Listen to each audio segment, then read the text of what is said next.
Hello OJR, I'm Eliana and this is Alyssa, and we are here from the National History Honor Society.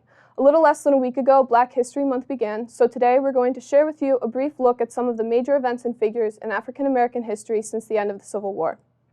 In the half-decade following the end of the Civil War in 1865, there were two major changes in the Constitution.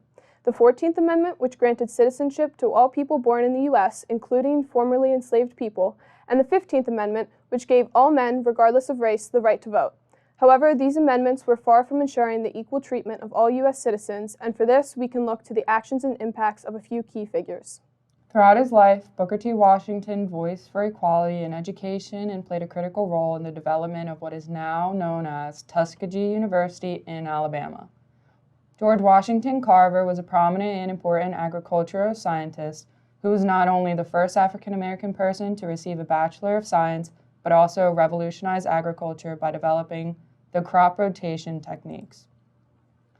W.E.B. Du Bois became the first Black American to receive a PhD from Harvard, and later in his life was appointed as a director for the National Association for the Advancement of Colored People. In the early to mid-1900s, the Harlem Renaissance brought out the best African American musicians, writers, and artists such as Louis Armstrong, Langston Hughes, and Zora Neale Hurston, and highlighted their creativity.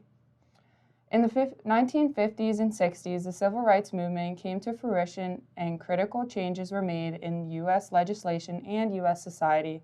And finally, from 2008 to 2016, we saw the first African American president to be elected into office and serve the country.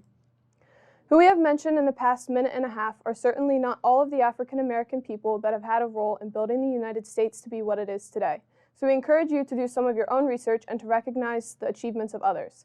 Thank you for listening today. We hope you learned something, and we'll see you again at the end of the month to talk about female African American achievement in the last century and a half.